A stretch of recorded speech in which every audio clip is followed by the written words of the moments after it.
Charles Dickens actually famously wrote that it was the best of times and it was the worst of times.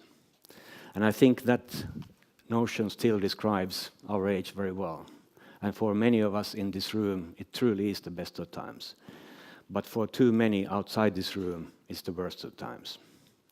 Now, this is one of the paradoxes in business life today. The other paradox is that it's a time of not anymore, but it's also a time of not yet. Now, we went to ask very senior leaders in companies that we kind of thought are the new frontier companies. We went to Baidu, we went to Alibaba, we went to Tencent in China, and we went to Amazon, Google, Facebook, United States, and some leading European companies. And we asked their leaders, how do they cope with these paradoxes? Now, some of the issues were quite interesting to hear. They said that, okay, in our company, the technology cycle is months, but the organizational cycle is always years, and the societal cycle where we are part of is tens of years. So we are creating tremendous tensions. Also, what they said is that the next 10 or 20 years are going to be extremely hard for us, because we know that it took something like 100 years that the agricultural society transformed into the industrial society. Also, historians say that it took something like 60, 70 years that the product-oriented companies transformed into service-oriented companies. And what these guys say is that it's going to take something like 10 or 20 years that AI is going to be the number one theme in their companies. So what is the answer that they kind of try to seek? What are the things that they discussed today? First and foremost, they say that the number one task for us is to break down the silos between commercial and social objectives. That's the number one thing. The second thing that they underline is that, and this is something that Max Planck actually put in a very compelling way. Max Planck said that if you change the way you look at things, the things you look at change. So is there a time to kind of renew our idea what a company, what an organization in the value-creating world really is all about? And these guys told me that if the number one challenge was, in a way, to combine purpose and profit, then the second thing is to understand that all economic decisions are moral decisions. So economy is really a moral system. And that's something that they haven't thought about earlier. But now they see it's an absolute must for us. So is it so that we need to kind of renew our old construct of the firm and see what might be possible today? But in order to understand, in a way, where we come from, actually, what I suggest is that we need to go to the year of 1932. The summer of 1932 was a very beautiful one, I've been told. And people spend a lot of time in parks, especially in the UK. And also a guy who was 22 years old at the time took very, very long walks in the parks. And this young guy had only one question, one thing in his mind. And the question he pondered was, why the heck do we have firms if we are believers in Adam Smith's open markets? Why do we actually gather to do things in a centralized planning environment? It didn't make any sense to him. So if we are believers in capitalistic systems, why do we actually, in real life terms, do things following the logic of now ex-Soviet states? The name of this guy was Ronald Coase, and he later received the first of the 5 Nobel Prizes in economics that have been given to guys trying to sort out this problem. Now, Ronald Coase's idea was that markets are not functioning perfectly. There's things outside prices and information that have to be taken into account. Those things are costs and problems regarding our ways to communicate. So communication is one. The way we coordinate things is second. and thirdly is the way we make contracts. So communication, coordination, and contracting. And those are kind of the hidden costs in markets that weren't quite understood at the time of Adam Smith's first works. Now, Ronald Coase said that the right to be a company is there if you can do things in a lower cost way, in a lower, he called them transaction costs, lower transaction cost way than is the level outside in the markets. So there's friction in the markets, and there supposedly has to be less friction inside the company. And as long as you do things in a less friction way than your competitors and the market alternative, everything is fine. And you should grow as much when finally all your energy goes into taking care of your internal stuff and nothing is left for the customer, which is the case in many organizations actually today. So there's no energy for the customers. Now, why do I kind of say that it's crucially important to understand these ideas from 1932? And my claim is that the environment of value creation is drastically and dramatically different today. So it's not about friction in the markets, but it's superfluidity in the markets, which is evident in the way we do things today, which is evident in the way we buy things. We can get easier and more cheaply stuff from another continent than across the street. So we live in a zero-distance world, in a superfluid world, and then the challenge is not to be, in a way, growing until you reach the level where friction inside is too high, but to do things in a much, much simpler way, much more fluid way inside organizations. And you could even claim that many organizations today, because of the changed environment, are answers to a problem that does not exist anymore. So we don't need those companies anymore. Now, in an economy, people essentially produce goods and services for other people. So it's always about people working with people. And you could say that all organizations are intermediary structures that organize this. So is there a need to rethink drastically what a company is the thing that these guys ask themselves. But also, we could say that work has always been the same thing. Work has always been the same thing, and work is always going to be the same thing. Work is solving other people's problems. Henry Ford writes in his memoirs that he actually defined a problem. And the problem Henry Ford, when he was quite young, defined was that the farmers have great difficulties to get their goods out to be sold on markets.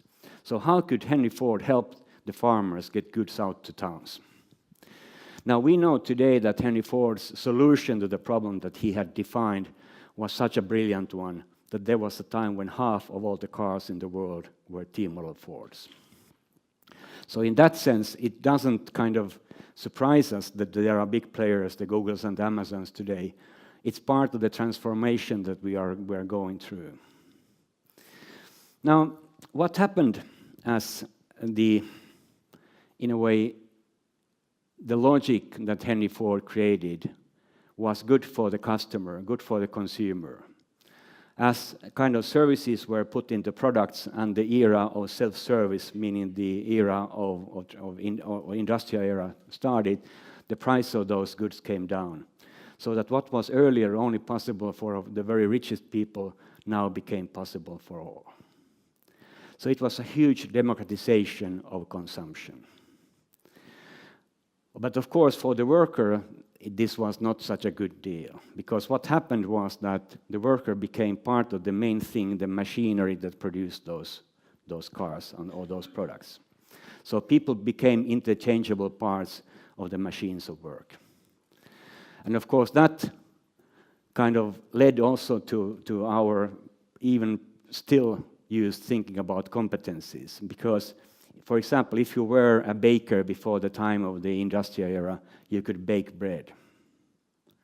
But the industrial era baker knew how to use the machine that made the bread. And to be competent meant that you need to be able to do things that are predetermined and things you need to do. And of course, we know that in a way, the sequential chain of events, the processes, were the things to do things in an efficient way. Now, that has led us to kind of two relations that are fairly questionable from the point of view of the guys that I interviewed. First is the relationship between the employer and the employee. Now, the employer always, of course, was the guy who owned the machines, who did the risk investments to the machines. And the employer was the guy who decided who gets to be employed. So the relationship was very asymmetric. Now, the second relationship was the idea of the manager. And of course, the manager in this picture was the guy who actually did the communication, who did the coordination, and who did the contracts. So management was kind of the invention that reduced the transaction costs that were high on the markets to low inside the companies. So management was the social innovation, but from the point of view of the worker, that meant that everybody in a company is actually less than you are outside the company. So the employer-employee relationship creates today artificial scarcity in the job markets, and the manager-worker relationship creates artificial scarcity when it comes to people capabilities. So the big kind of question today is that how could people be more than they are today? How could we open some of the gates that we built into the systems? Now also, the big problem that these guys identified was that the industrial model is very kind of production-driven, very supply-driven, and very inventory-driven. And that has led us also to understand or to think that the most important things that we need to cope with or deal with are our assets. And that's why, for many of us in the room, the thing is to be very cautious about return on investment, return on capital employed, return on assets. And that may be a problem in the future, as I'm going to explain to you in a few minutes. To us, I think, I'd like to suggest that the most important invention was done in 1841, and it's this one here. The paint tube was invented in 1841. Now, try to imagine what being a painter was before the paint tube. Very early in the morning, you started to mix oil and pigment, and the whole day was kind of fighting against drying of the paint. Normally, what you did is that because of this problem, you started with just one color or two colors. So you painted all the blues first and then all the reds and continued. So it was a kind of a sequential chain of events. Also, this way of painting kind of led to the fact that doing a painting, doing a work of art, took quite a long time. And as it took quite a long time, it was quite expensive and burdensome. Now, 1841 changed because the idea was this tube with a lock, this tin tube with a screw lock. At first, this wasn't quite welcomed because it increased the price of pigment. So people thought that this is a bit too expensive. This is something that only the very richest painters can actually use. But the price of the paint tube came down, and around 1850 it was widely accepted. Now, if you think about the painter who has this new paint tube, what happens? For the first time in history, it was practical to produce a finished oil painting on site, whether that site would be in a garden, whether it would be a cafe or on the countryside. So actually what the painters did, they went out. And also what the paint tube made possible was a wider array of different colors. So you could use many colors at the same time. And actually, Pissarro very famously wrote that you should not paint bit by bit anymore, but paint everything at once by placing tones everywhere. This was Pissarro's advice. Now, as you go out, you can't carry very heavy things with you. So the size of the paintings went down, and as they were painted fast, actually the name of this type of painting was called in the beginning peinture vite, fast painting. The price went down, and now the guys actually who did these new paintings, they came to again in a way the way people sold paintings, and that was called the expos. So they came to the expos and had this new type of paintings to show, but the guys, the jurors in the expos said that this is not real painting, this is just like an impression of something, which was the start of the Impressionist era. Now, why I claim that this is hugely important for us today is because the way the painters do things is very different than the way we do in corporations. First of all, a painter does not first create a company and then start to paint. Also, I claim that machines are most likely to replace us in any well-defined task in the future. So if a task can be defined, if the process can be kind of predetermined, it's going to be machines that are going to do it. And what the guys I interviewed told me that we have something like 5 or 10 years to imagine. We have to imagine a new world because our views, what world has been in the context of business, is not going to help us anymore. And also, of course, what this means is that if the world of these painters is going to be metaphorically in any way interesting for us, it also means that the financial capital of value creation is going to be distributed in the networks. So we are going to own our own tools, which also means that the corporation cannot anymore be understood as a bundle of assets owned by the owners, but it's going to be understood as a bundle of contracts. And now this means that can it be that the problem we see today in shorter gig work and shorter assignments should be and could be incorporated in our financial models? And that, of course, is what is done in the world of cryptocurrencies, where you can actually build in financial instruments that contain equity type of things and wage type of things. So you can have very liquid things that still have inbuilt future earnings potential. Now, why I also claim that this is such an important thing, because I think the things that we have in our pockets are the new paint tubes. But these are not only the new paint tubes, these are also the new factories. And if you think about this factory or the production capability of this factory, 10 years ago, this thing that costs today a few hundred euros, 10 years ago, the price of this factory was 1 million euros. The price of this same factory 20 years ago was 10 million euros. So my claim is that there is a huge learning depth when it comes to understanding how these new technologies can be used to widen our possibilities to paint, to work.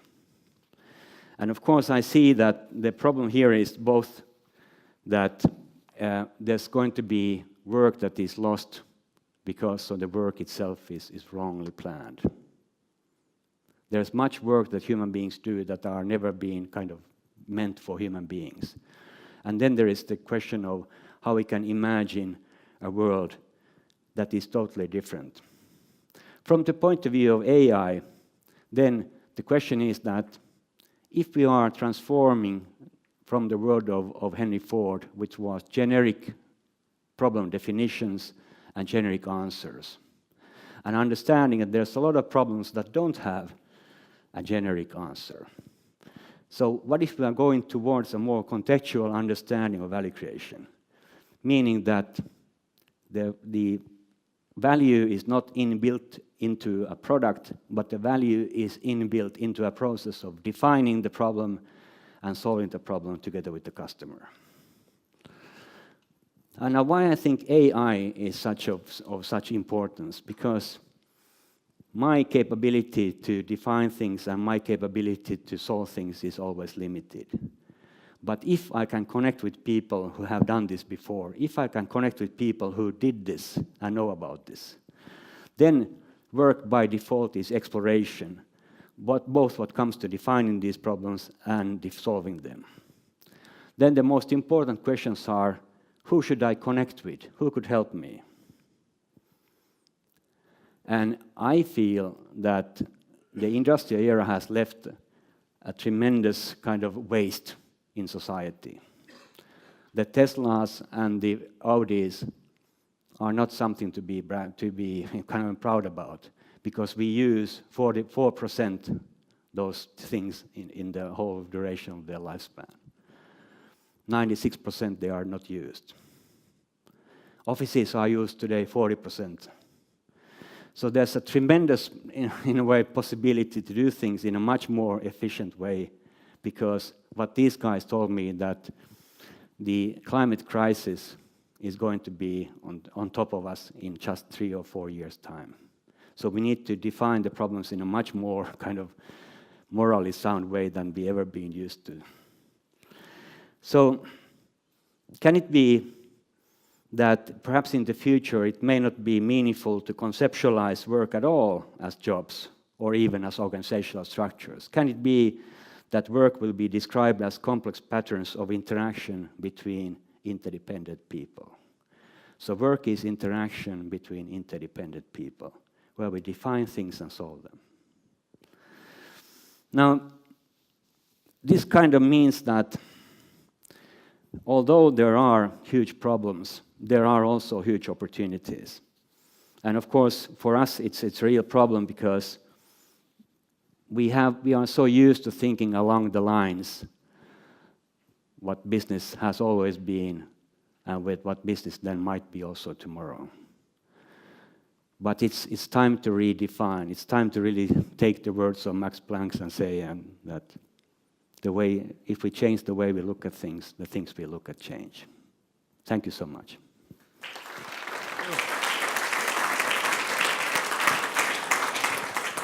Thank you, Esko. So I have a couple of questions for you. So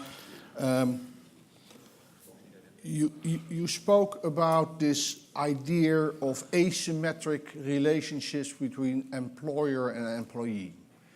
And I understood that the digital might change this. But then I hear these stories about the gig economy, which all sounds very good, but at the same time, people barely are able to make a living as a UX driver or whatever. So because most of the value or most of the money actually flows in the pockets of the Ubers of this world, of the platforms, and not of the people that supply this. So is this just a temporary effect, or how is this going to evolve? At the beginning of the industrial era, we saw the same thing happening.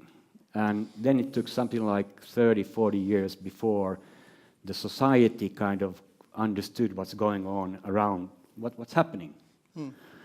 And as a result, then we said that, okay, what if kids under 11 should not work 7 days a week? What if we would think this way? So they only work during the week and not but on the weekend. If they're older than 11, then it's fine. Yeah, exactly. So you understand that you suddenly face a world that is totally different than you ever thought it might be.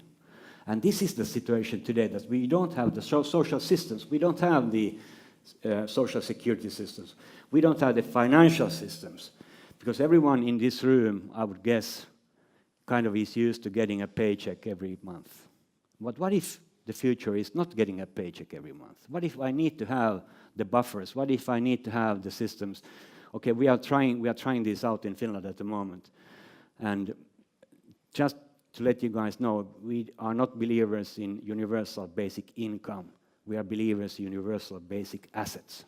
But do we have 30 years to reset all these institutions and all these rules, or is it going faster? We have 5 years. 5? 5 years. At the most? At the most, 5 years. So that's a huge It is a revolution. tremendous change. Yeah. And that's why it's so important to talk about these issues here. Yeah, but you spoke very between the lines about this notion that business decisions are moral decisions. Yes, yeah. Can I extend that to technology decisions? Absolutely, absolutely. The decisions that these people are taking on a daily basis, are they moral decisions? They are. And what is the compass that they use to make those kind of decisions? Whether or not to use technology, whether or not to employ this artificial intelligence. The way I see it is that we lack the compass today, and hopefully Andrew Keen is going to help us to in a way build that compass. But we don't have it because we never needed it. But now we start to understand, for example, how much waste we have created, and we understand the paradox that Charles Dickens wrote about. Inequality is going to destroy us all. And that has to be taken very, very seriously. But we never had to think about it earlier. Now everything comes on top of us. Plastic was a fantastic thing. Plastic is still a fantastic thing, but we drown in plastics. So it's not choices about good and bad things.